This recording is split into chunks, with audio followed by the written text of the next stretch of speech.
오늘은 우리의 원수는 이라는 제목으로 하나님의 말씀을 살펴보고자 합니다. 말씀을 같이 보실까요? 하나님의 나라는 먹는 것과 마시는 것이 아니요 오직 성령 안에 있는 의와 평강과 희락이라. 평안을 너희에게 끼치노니 곧 나의 평안을 너희에게 주노라. 내가 너희에게 주는 것은 세상이 주는 것과 같지 아니하니라. 너희는 마음에 근심하지도 말고 두려워하지도 말라. 말씀을 통해 하나님의 나라와 하나님의 평강에 대하여 무엇을 알 수 있습니까? 하나님의 나라는 먹는 것과 마시는 것이 아님을 알 수 있습니다. 하나님의 평강은 세상이 주는 것과 같지 않다는 것을 알 수 있다는 거죠. 그렇다면 이것은 성도된 우리들에게 무엇을 나타내는 겁니까? 하나님의 나라와 하나님의 평강은 유한한 성격을 띠지 않았다는 거예요. 하나님의 나라와 하나님의 평강은 육적인 성격을 띠지 않았다는 거죠. 그렇다면 하나님의 나라와 하나님의 평강은 어떻게 정의할 수 있는 겁니까? 영원한 나라와 영적인 나라로 정의할 수 있는 겁니다. 영원한 평강과 영적인 평강으로 정의할 수 있다는 거죠. 다시 한번 말씀을 정리해 드려요. 로마서 14장 17절과 요한복음 14장 27절을 통해 우리들은 하나님의 나라와 하나님의 평강이 무엇인지를 알 수가 있는데 그 특징이 뭐예요? 하나님의 나라는 유한한 성격을 가지지 않았다는 거예요. 하나님의 평강은 육적인 성격을 가지지 않았다는 거죠. 다시 말해 하나님의 나라는 영원한 나라라는 것이고 하나님의 평강은 영적인 평강이라는 거예요. 그래서 말씀은 이 땅에서 그 나라와 그 평강을 누리는 모습을 어떻게 소개합니까? 그 영적인 나라와 그 영원한 평강을 누리게 된 모습을 어떻게 소개하냐는 거예요. 말씀을 보니까 근심하지 않는 모습으로, 두려워하지 않는 모습으로 소개합니다. 이런 일이 생길 수 있고 저런 일이 생길 수 있어요. 이 땅을 살아가다 보면 별의별 일이 다 생길 수 있어요. 그래서 그 중에 어떠한 일들은 우리로 하여금 반드시 근심을 하게 만들어요. 우리로 하여금 반드시 두려워하게 만든다는 겁니다. 그런데 성도인 우리에게 이 땅에서 하나님의 나라와 하나님의 평강이 누려진다면 이것이 극복이 된다고 지금 말씀이 소개하고 있는 거예요. 근심할 만한 상황인데 근심하지 않게 된다는 거죠. 두려워할 만한 상황인데 두려워하지 않게 된다는 겁니다. 즉 유한한 것들에 우리들이 휘둘리지 않게 된다고, 육적인 것에 우리들이 동요하지 않게 된다고 말씀은 그렇게 누리는 자의 모습을 소개하고 있다는 거죠. 지난 한 주간을 생각해 보세요. 우리들이 근심할 만한 상황이 있었습니까? 두려워할 만한 상황이 있었나요? 부모라면 자식 때문에 그럴 수 있어요. 결혼했다면 배우자 때문에 그럴 수 있습니다. 학생이라면 공부 때문에 그럴 수 있고, 회사원이라면 직장에서 해야 되는 업무 때문에 그럴 수 있어요. 즉 여러 가지 변개하는 일들 속에 우리는 우리의 마음이 절제가 안 되는, 통제가 안 되는 상황으로 내몰리게 된다는 거죠. 그래서 근심하게 된다는 거예요. 두려워하게 된다는 거죠.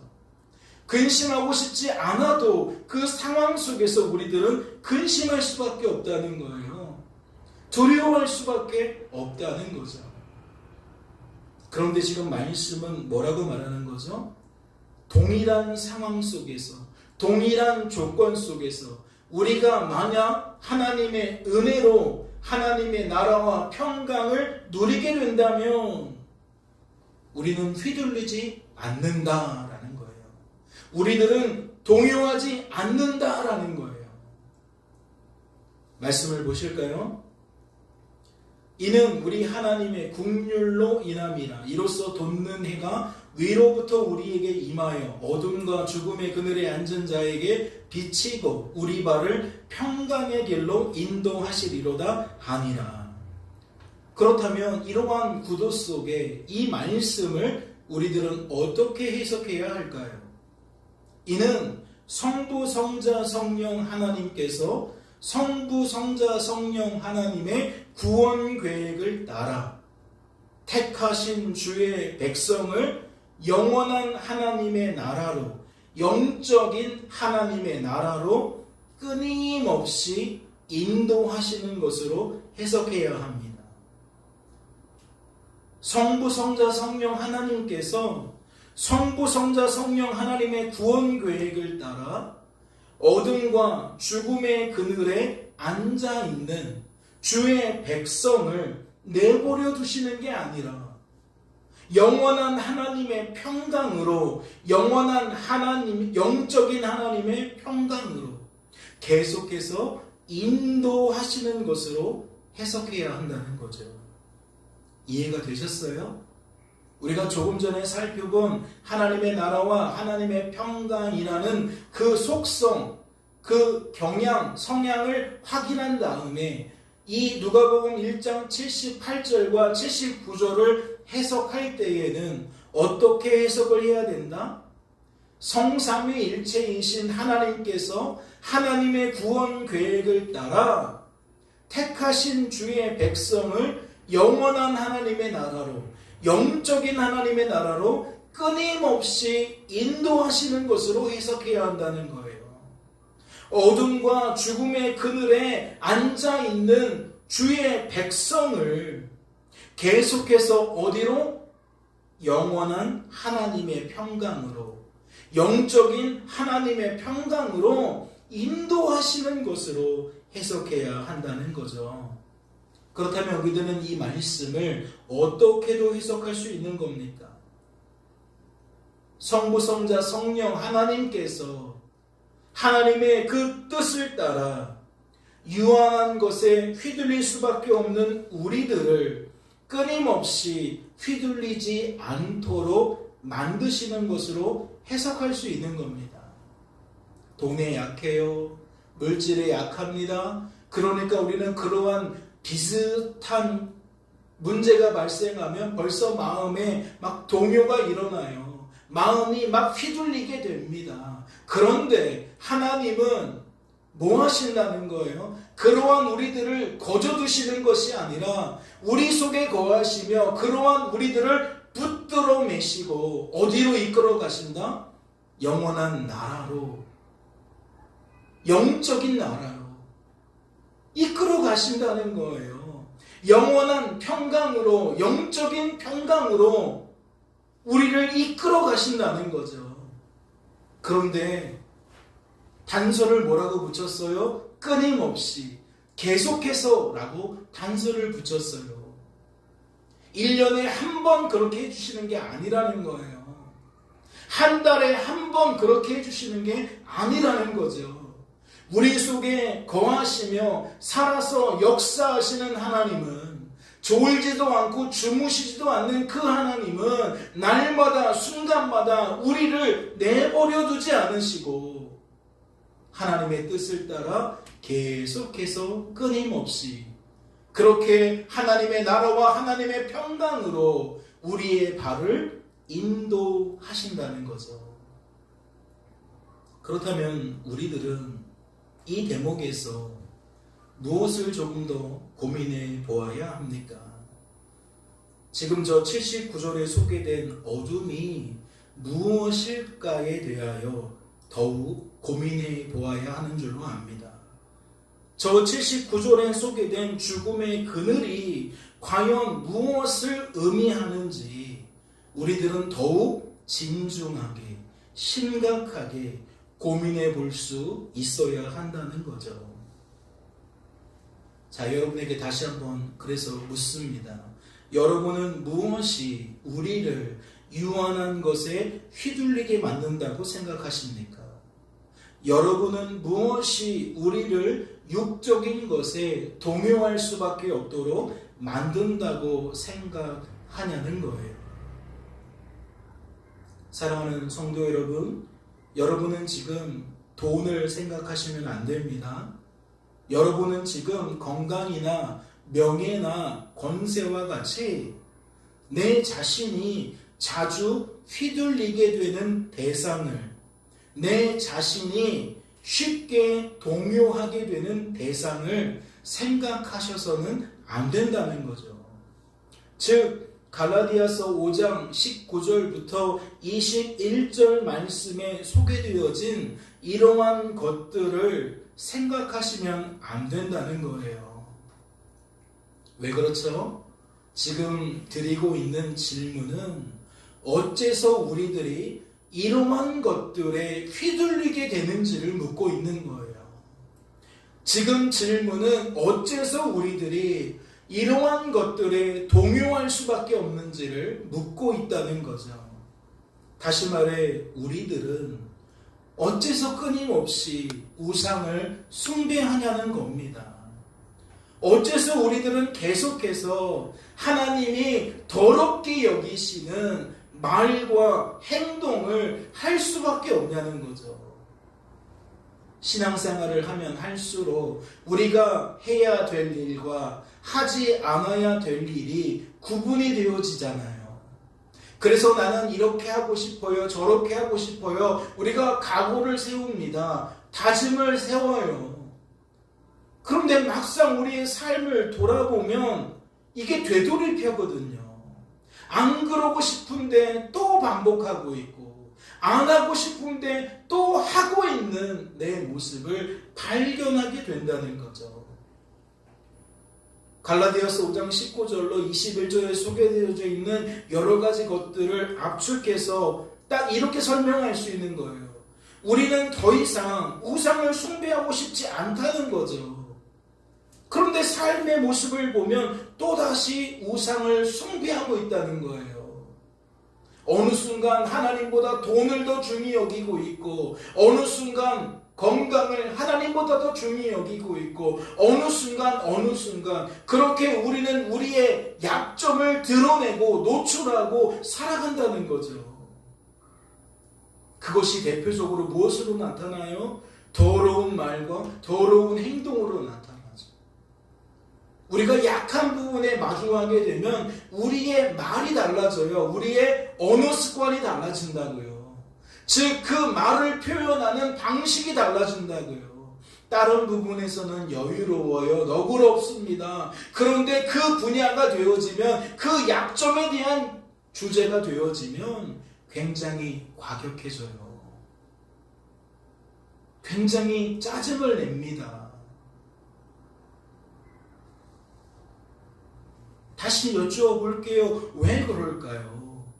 왜 우리들이 이러한 것들에 휘둘리는 겁니까? 이러한 것들에 동요할 수밖에 없는 건가요? 말씀은 그 힌트를 이렇게 소개합니다. 그때에 너희는 그 가운데서 행하여 이 세상 풍조를 따르고 공중의 권세 잡은 자를 따랐으니 곧 지금 불순종의 아들들 가운데서 역사하는 영이라. 전에는 우리도 다 그 가운데서 우리 육체의 욕심을 따라 지내며 육체와 마음에 원하는 것을 하여 다른 이들과 같이 본질상 진노의 자녀이었더니 긍휼이 풍성하신 하나님이 우리를 사랑하신 그 큰 사랑을 인하여 허물로 죽은 우리를 그리스도와 함께 살리셨고 너희는 은혜로 구원을 받은 것이라. 또 함께 일으키사 그리스도 예수 안에서 함께 하늘에 앉히시니. 말씀은 성부, 성자, 성령 하나님께서 성부, 성자, 성령 하나님의 구원 계획을 따라 택함받은 주의 백성에게 행하신 일을 어떻게 소개합니까? 우선 2절과 3절 말씀을 보니까 하나님은 누구를 택했다고 소개하죠? 자격이 있는 자, 자격이 없는 자. 말씀을 보니까 하나님은 하나님의 구원 계획을 따라 자격이 없는 자들을 택하셨다고 소개해야 합니다.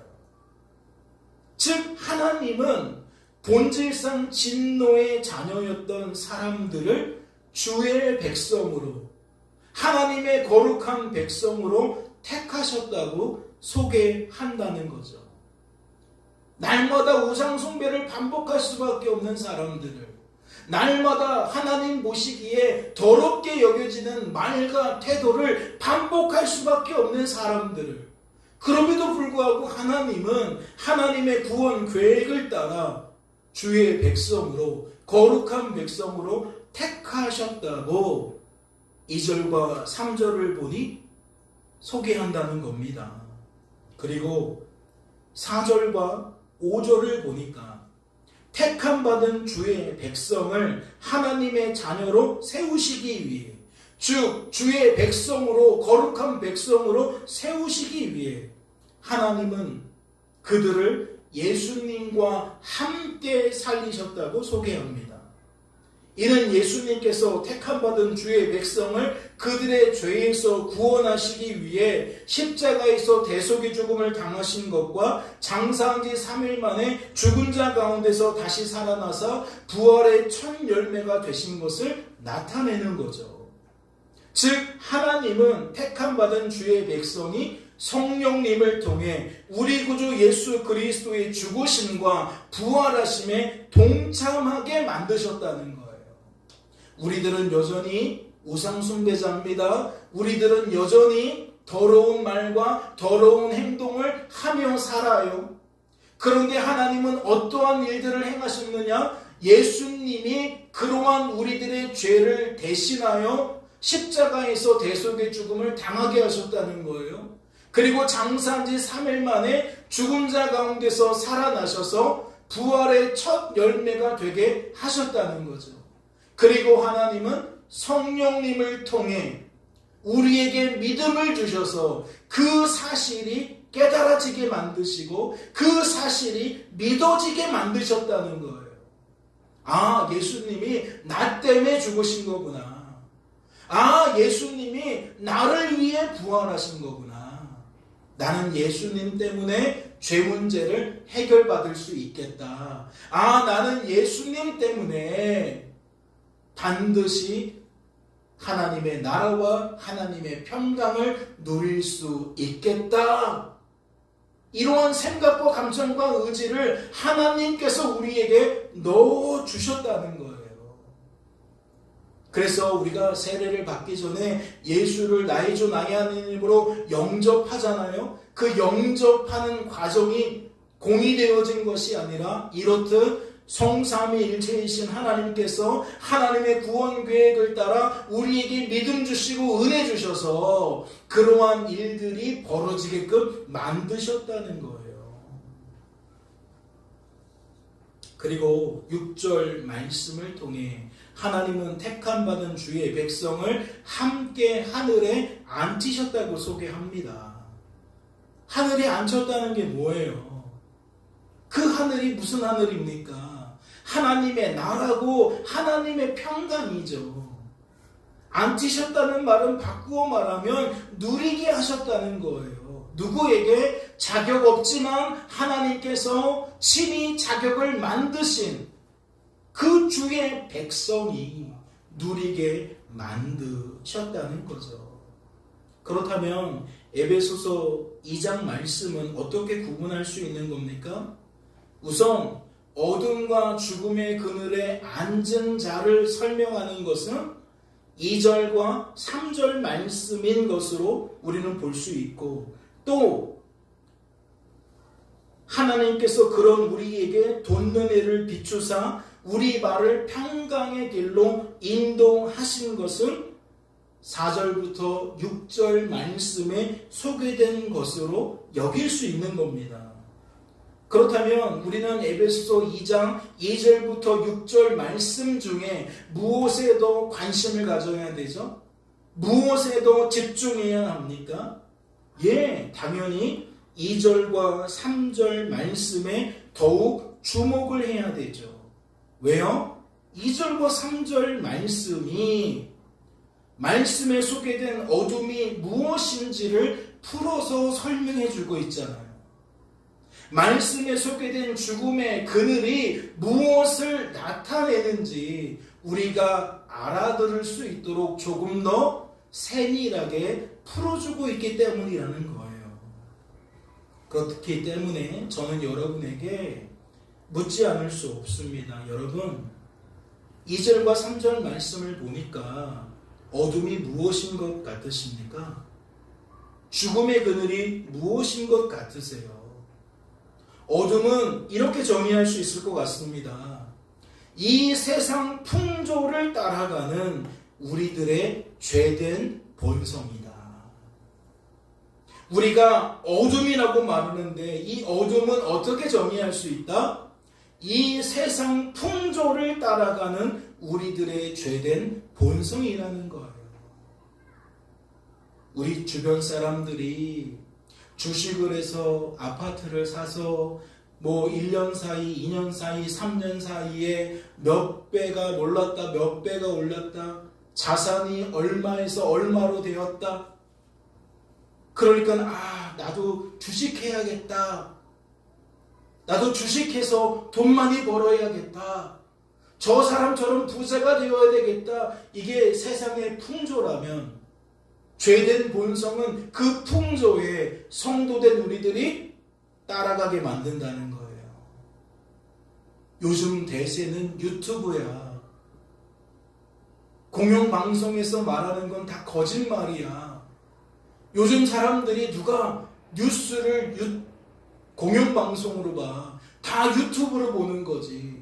저건 가짜고 유튜브가 진짜인데 왜 공영방송을 봐? 유튜브를 봐야지. 유튜브에 얼마나 자세하게 설명하고 있는데, 얼마나 알 수 없는 것까지 속속들이 밝혀주는데, 그러니까 이 세상 풍조를 따라간다는 건 뭐예요? 성도가 그들처럼 따라간다는 거예요.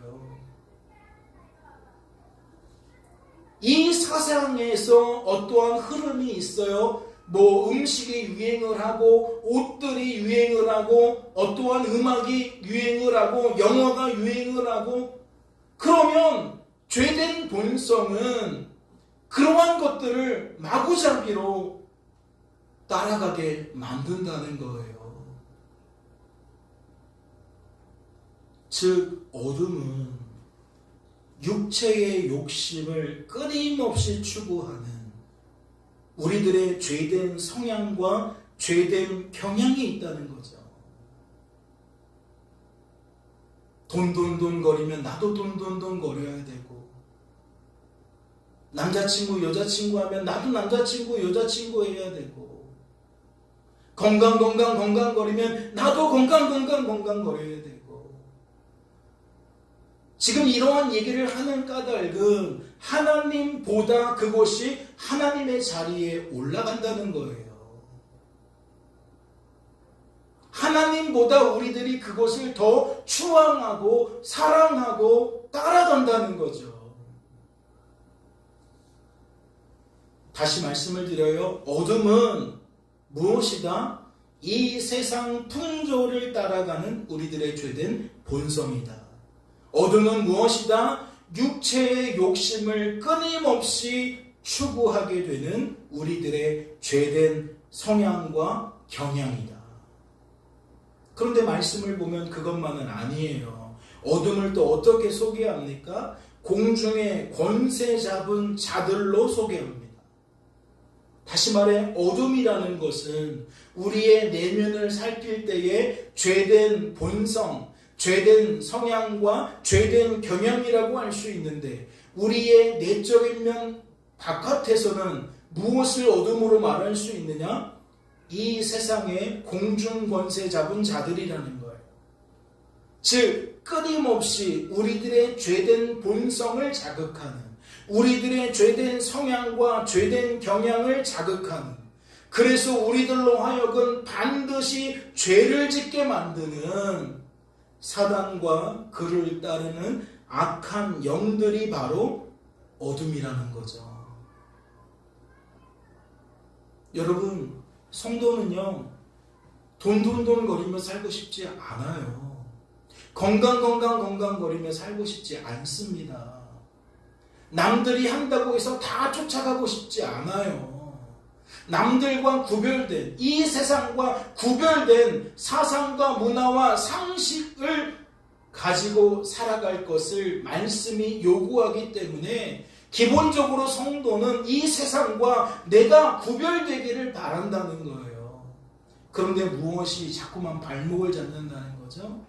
우리의 내면에 가득한 죄된 본성, 죄된 성향과 죄된 경향이 우리의 발목을 잡는다는 것이고, 또 우리 바깥에서 사단과 그를 따르는 악한 영들이 계속해서 우리를 미혹한다는 거예요. 계속해서 우리를 유혹한다는 거죠. 사단과 악한 영들은 엄밀히 따지면 보이지 않는 존재들이에요. 그러니까 내가 돈 가지고 죄짓게 만들 때에는 누구를 통해 나를 자꾸만 들쑤신다는 거예요. 요즘 현대식으로 말하자면 유튜브를 통해 들쑤신다는 거죠. 남들보다 나만 손해보는 것 같고 나만 뒤처지는 것 같고, 그러니까 유튜브를 보면서 자꾸만 나도 주식하게 되는 거고, 자꾸만 나도 도박하게 되는 거고, 자꾸만 친구들이 하는 거 나도 쫓아가게 되는 거고, 그게 다 무엇 때문에 나타난다? 누군가를 통해 그러한 말들을 계속해서 듣게 만드는, 누군가를 통해 계속 그것을 권유받게 만드는 사단과 그를 따르는 악한 영들의 유혹과 미혹 때문이다라는 거예요. 그렇다면, 어둠이라는 것이 그러한 성격을 띠고 있다면 죽음의 그늘은 무엇을 나타낸다 할 수 있겠습니까? 스스로의 힘과 능력으로는 결코 죄에서 벗어날 수가 없는 우리들의 상태를, 우리들의 처지를 나타낸다 할 수 있어요. 안 따라가고 싶어요. 좀 구별된 모습으로 살고 싶습니다. 그런데 어느 순간 보면 따라하고 있거든요. 다이어트가 유행하면 나도 다이어트를 해야 되고, 사람들이 저 옷을 입고 있으면 나도 저 옷을 입어야 되고, 왜 우리가 이렇게 육체의 욕심을 따라가느냐? 이 세상 풍조를 따라가느냐? 죽음의 그늘이라는 것은 바로 그 상태, 벗어날 수 없는 그 처지를 말한다는 거예요. 즉 죄의 삭신 죽음의 고통을 결코 벗어날 수 없는. 그러니까 우리가 맨날 힘들어하잖아요. 왜 나는 몸무게가 안 줄까 힘들어하는 거고, 왜 나는 돈이 이렇게 없어갖고 저 옷 갖고 싶은데 저 옷을 못 사는 걸까? 나도 저기 가서 저거 먹고 싶은데 왜 나는 저거를 못 먹는 걸까? 남들과 계속 비교하고, 남들 다 하는 거 왜 나만 못하냐고 내 속에서 불편해지는, 고통스러워지는 바로 그 모습이 무엇이다? 죽음의 그늘이다.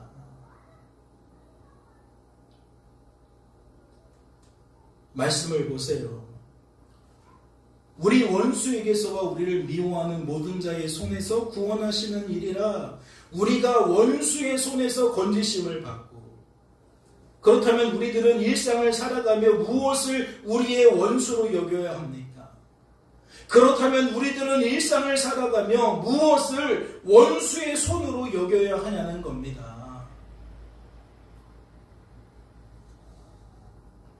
이 세상 풍조를 따라가려는 우리들의 죄된 본성을 우리의 원수의 손으로 여겨야 합니다. 정치도 마찬가지예요.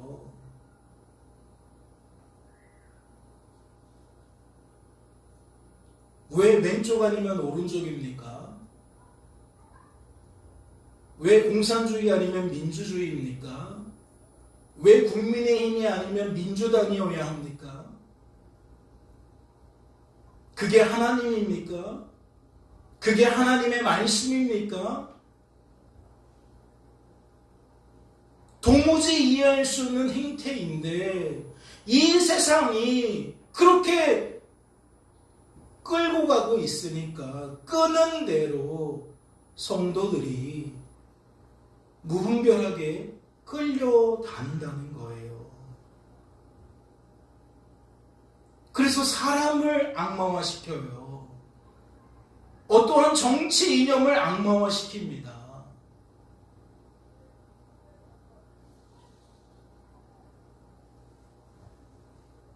육체의 욕심을 끊임없이 추구하는 우리들의 죄된 성향과 죄된 경향을 성도된 우리들은 우리들의 원수와 원수의 손으로 여겨야 하는데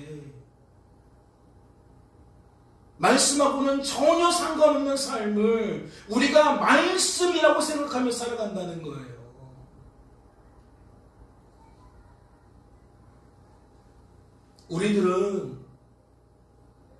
우리들로 하여금 그러한 삶을 살 수밖에 없도록 끊임없이 우리를 자극하는, 유튜브를 끊을 수 없게 만드는, 정치의 이슈를 끊을 수 없게 만드는 사단과 그를 따르는 악한 영들을 원수로, 원수의 손으로 여겨야 하는데 엉뚱하게도 그것은 보지 못하고 이상한 것들에 꽂혀서 그것을 내 편, 네 편으로 나누고 있다는 거죠. 그것을 나와 동일하고 동일하지 않는 것으로 나눈다는 거예요. 그래서 뭐 한다는 거예요? 당짓는다는 거예요. 분낸다는 거예요. 서로 원수 맺는다는 겁니다. 다시 말씀을 드려요. 말씀은요, 잘 쫓아오셨다면 우리의 원수의 손을 무엇으로 말하고 있는 겁니까? 다 죄와 관련돼서 말하고 있는 겁니다. 유한하고 육적인 것에 머무는 것이 아니라 영원하고 영적인 것에 머무는 성격이라는 거죠. 즉 죄라는 거예요. 죄된 본성이라는 거고 죄된 성향과 경향이라는 것이며 이를 부추기는 사단과 악한 영들을 말하고 있다는 거예요. 사랑하는 성도 여러분, 그렇다면 우리들은 무엇을 갈망해야 됩니까? 일상 속에서 무엇을 기대하고 꿈꾸며 살아야 하냐는 겁니다. 성부, 성자, 성령 하나님께서 성부, 성자, 성령 하나님의 구원 계획을 따라 이렇듯 유한한 것에 휘둘릴 수밖에 없는 우리들을 유한한 것에 휘둘리지 않게 만들어 주시길 기대해야 합니다.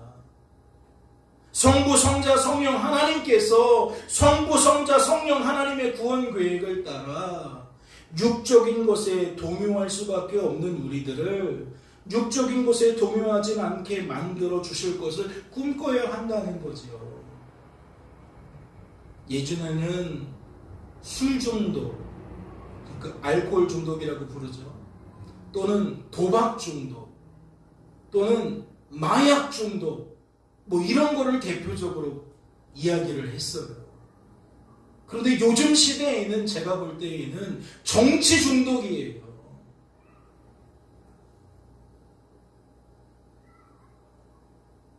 물론 본질은 다르지 않아요. 다 하나님으로부터 떨어져 나가도록 만드는 겁니다. 하나님의 말씀으로부터 멀어지게 만드는 행태예요. 그렇기 때문에 연령에 따라서 분야가 다르겠죠. 이슈가 다를 겁니다. 끊고 싶어도 끊을 수가 없어서 매일매일 반복하게 되는 그 모습이 저마다 다 다를 거예요. 그러니까 우리들은 무엇을 기대해야 된다? 무엇을 꿈꿔야 된다? 이렇듯 유한한 것에 휘둘릴 수밖에 없는 우리들을 하나님께서 휘둘리지 않게 만들어주시길 기대해야 된다. 동요할 수밖에 없는 우리들을 육적인 것에 더 이상 동요하지 않게 만들어주시길 꿈꿔야 한다라는 거예요. 즉 우리들의 죄된 본성으로부터 우리들을 구원해 주시길 기대해야 한다는 것이고, 우리들의 죄된 성향과 죄된 경향으로부터 우리들을 건져 주시길 꿈꿔야 한다는 것이며, 사단과 그를 따르는 악한 영들로부터 우리들을 보호해 주시길 기대해야 한다는 겁니다. 즉 우리들에게 날마다 순간마다 돈든 해를 비추사 우리의 발을 평강의 길로 인도해 주시기를 꿈꿔야 한다는 거죠. 하나님의 나라로, 하나님의 평강으로 우리들을 이끌어 주시길 꿈꿔야 한다는 겁니다. 오늘 본문 말씀은 성도된 우리들에게 바로 그러한 비전을 제시하고 있어요. 말씀을 보세요. 우리 조상을 긍휼히 여기시며 그 거룩한 언약을 기억하셨으니 곧 우리 조상 아브라함에게 하신 맹세라. 말씀은 지금 어떠한 상황을 상정하고 있는 겁니까? 이스라엘 자손이 애굽에서 종살이하고 있던 때를 상정하고 있는 겁니다. 즉 이스라엘 자손이 애굽왕 바로의 폭정 속에 날마다 고된 노동을 하며 신음하고 있었던 바로 그때를 상정하고 있다는 거죠. 말씀을 보세요. 여러 해 후에 애굽왕은 죽었고 이스라엘 자손은 고된 노동으로 말미암아 탄식하며 부르짖으니 그 고된 노동으로 말미암아 부르짖는 소리가 하나님께 상달된지라.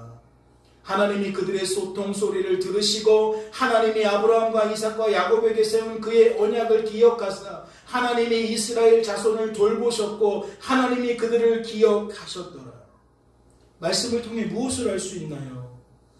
우선 23절과 24절 상반절과 25절 상반절을 통해 하나님께서 우리 조상을, 즉 이스라엘 자손을 긍휼히 여겨주셨다는 것을 알 수 있습니다.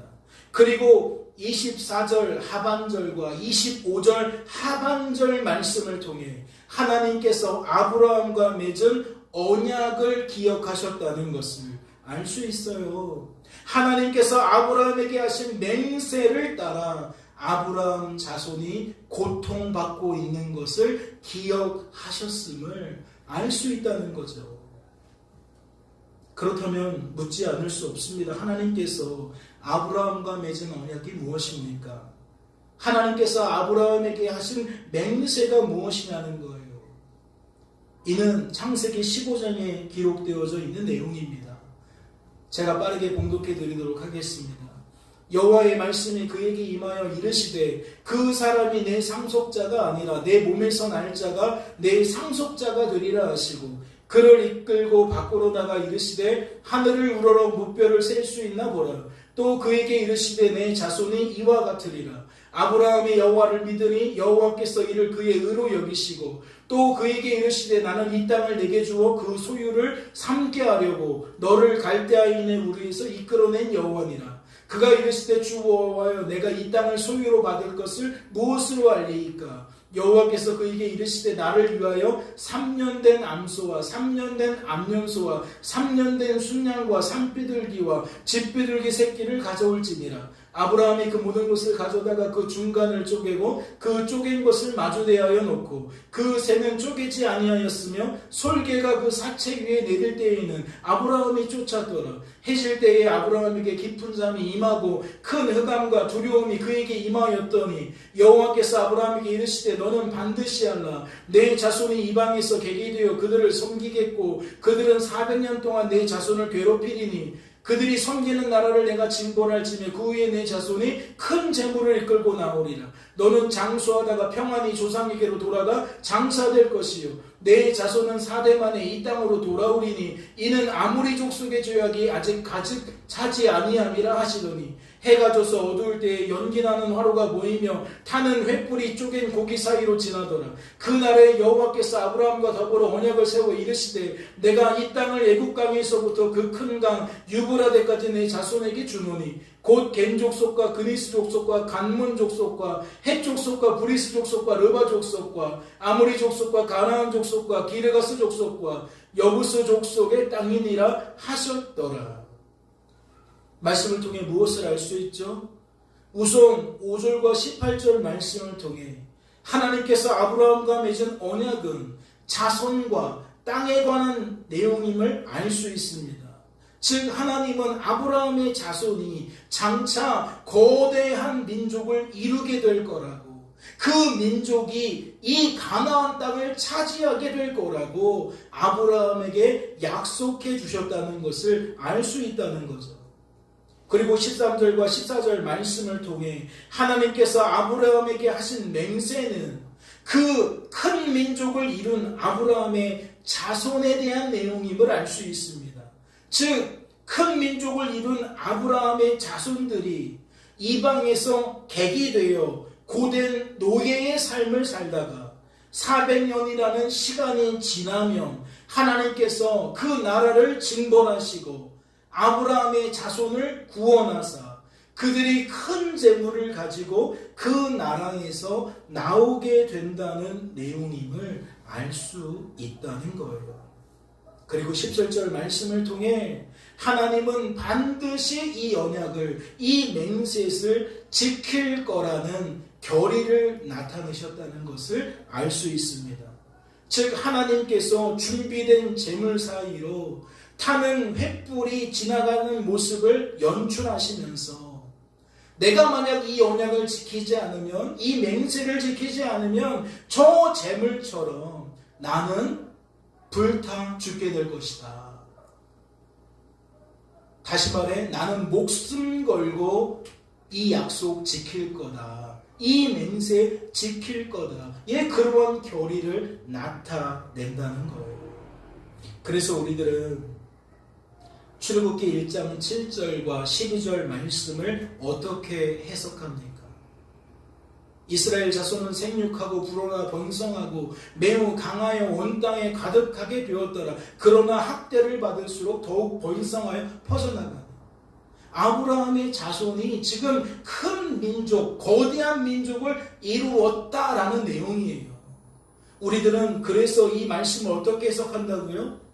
하나님께서 아브라함과 맺은 언약을 성취해 주시는구나. 아브라함에게 하신 맹세를 지켜주시는구나 로 해석한다는 거예요.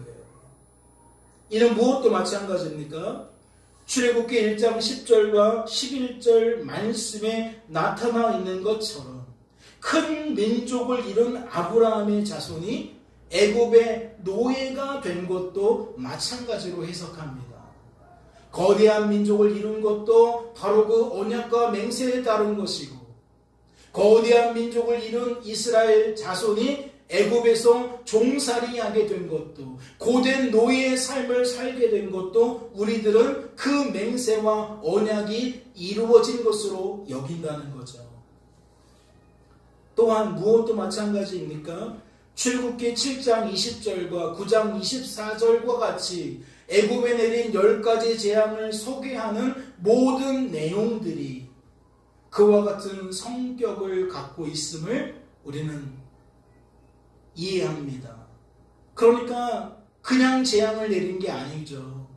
그 나라를 징벌하시겠다라고 언약하시고 맹세하셨는데, 이러한 애굽에 내린 10가지 재앙을 우리는 그러한 관점에서 해석을 한다는 거예요.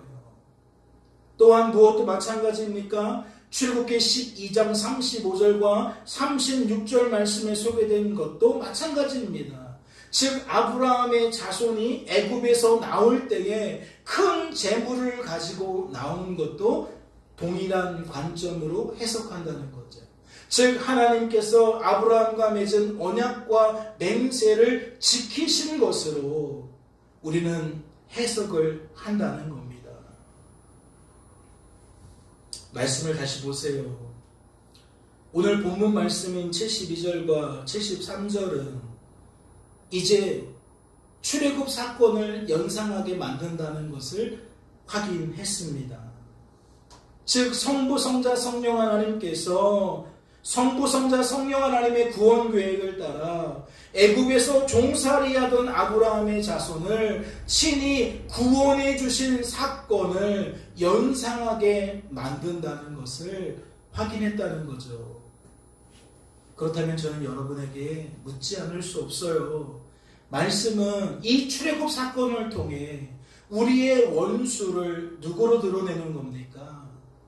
말씀은 출애굽 사건을 통해 원수의 손을 무엇으로 드러내냐는 겁니다.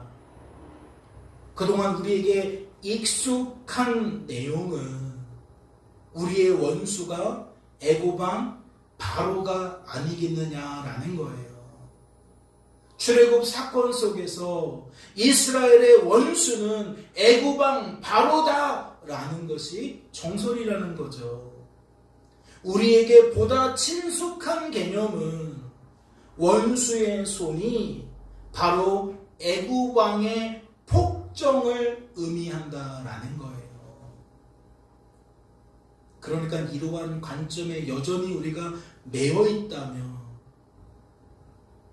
우리는 아까와 같이 정치적인 상황 속에서 내가 지지하지 않는 그 당 수장을 바로로 대입시키는 거죠.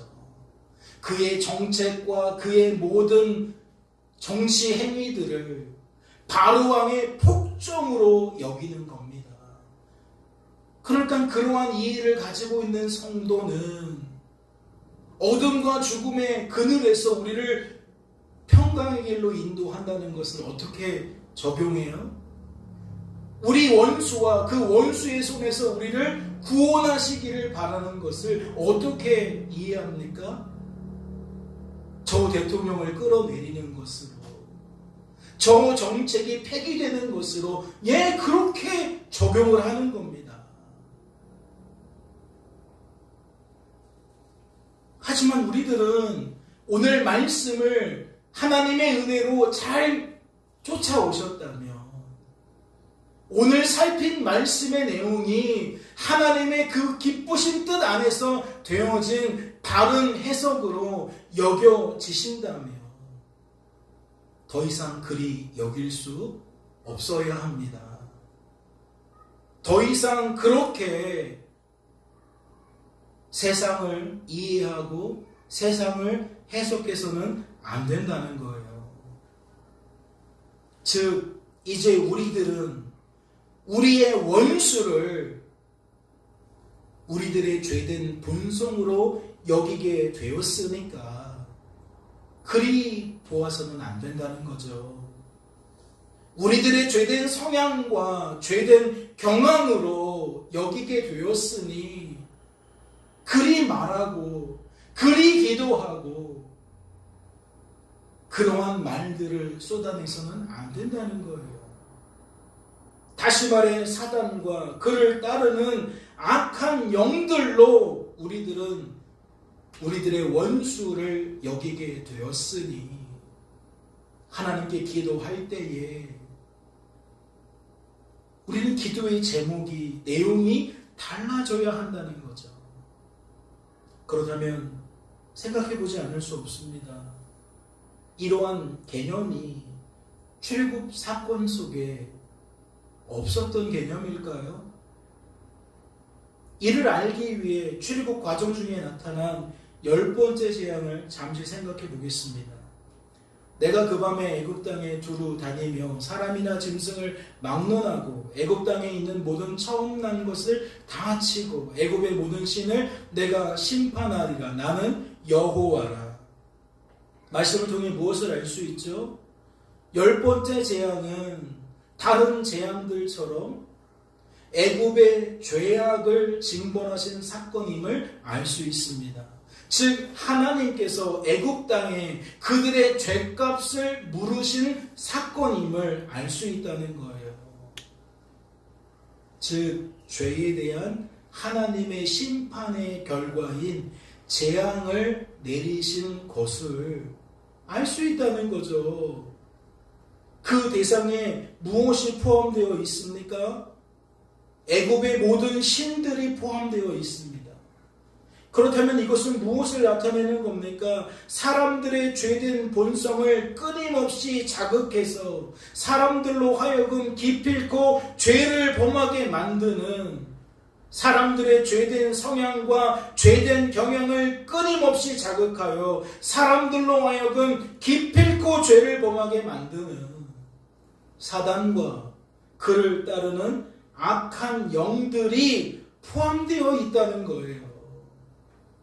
애굽의 모든 신들이 그 재앙의 대상으로 나타난다는 것은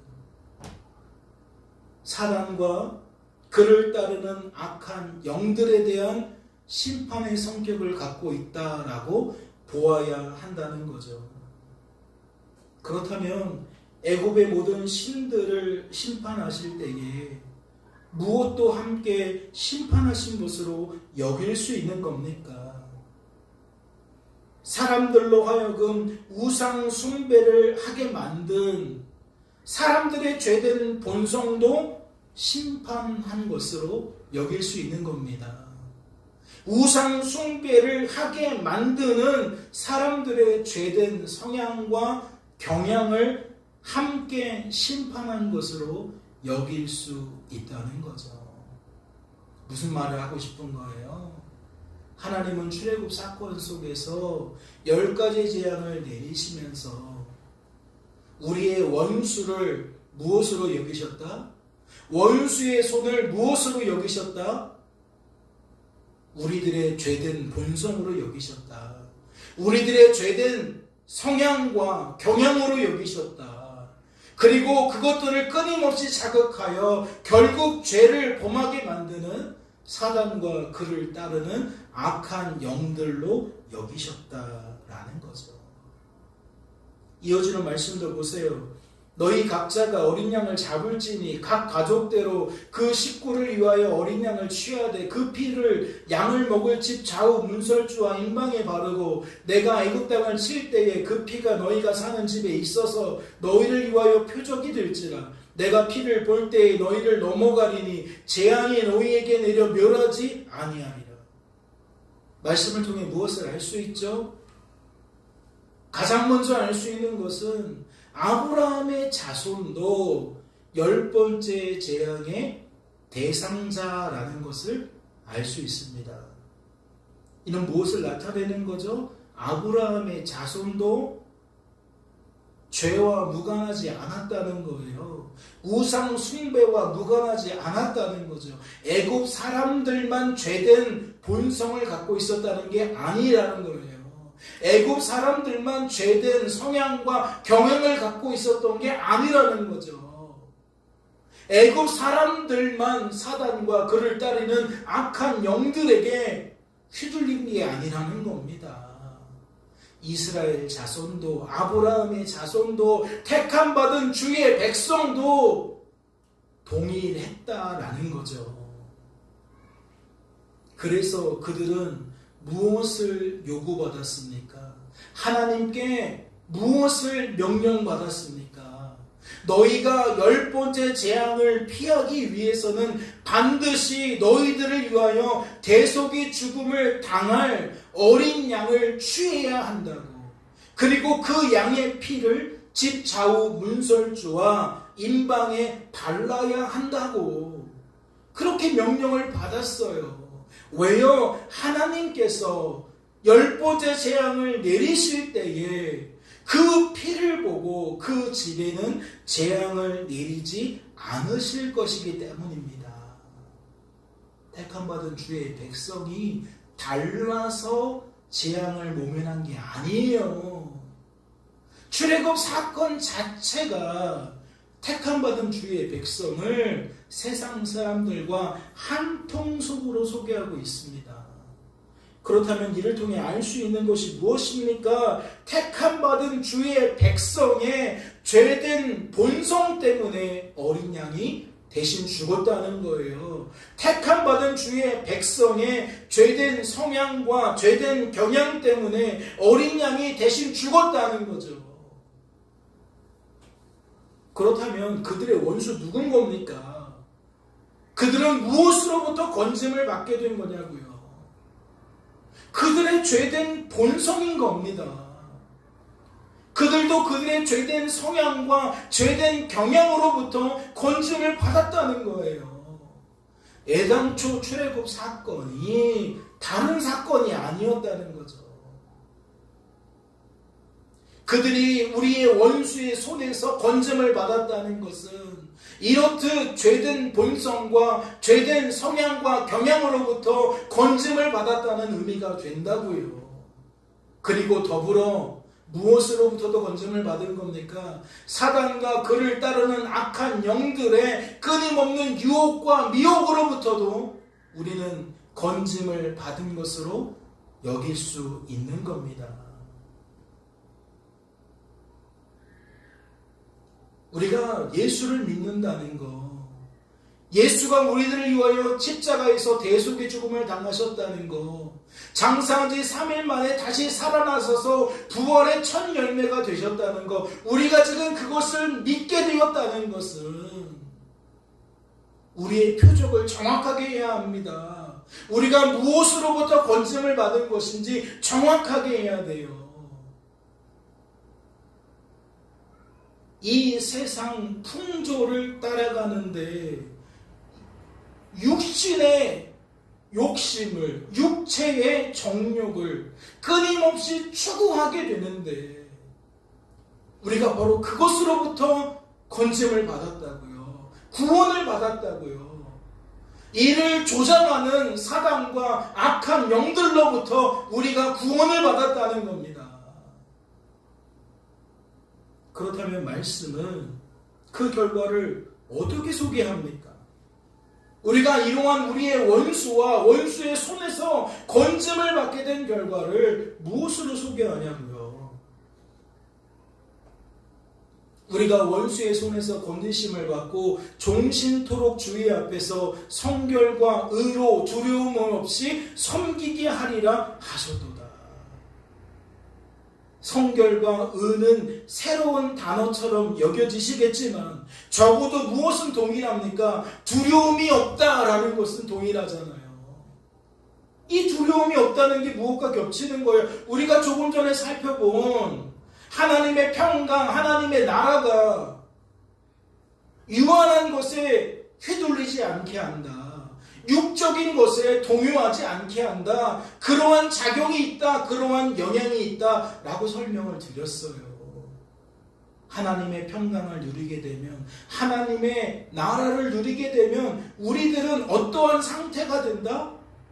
근심하지 않는 상태가 된다. 두려워하지 않는 상태가 된다고 분명히 확인했다고요. 그런데 출애굽 사건 속에서도 이 현상이 나타난 거예요. 오늘날 우리들의 삶에서 나타날 수밖에 없는 현상인 겁니다.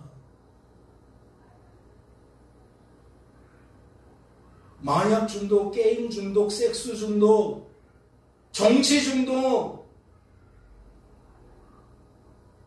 제가 지금 다 거론할 수 없지만 우리가 무언가에 빠져서 끊임없이 반복하게 되는 것들이 있죠. 그리고 나만 그런 게 아니라 내 주변 사람들도 그래요 라고 합리화시키는 것들이 있죠. 여러분 정신 차리셔야 됩니다.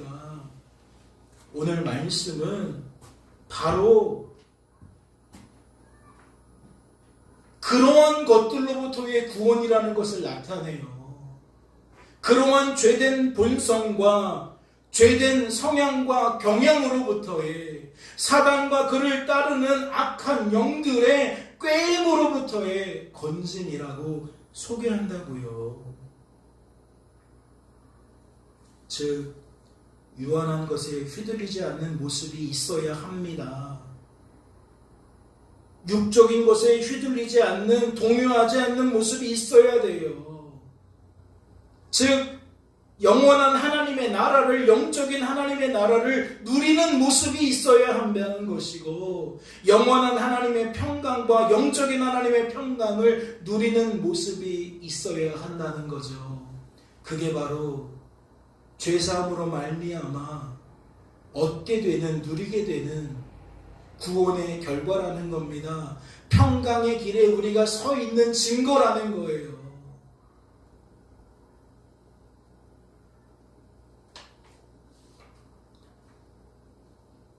깨닫는 은혜가 있으시기를 주님의 이름으로 소망합니다. 잠시 기도하겠습니다. 하나님 아버지,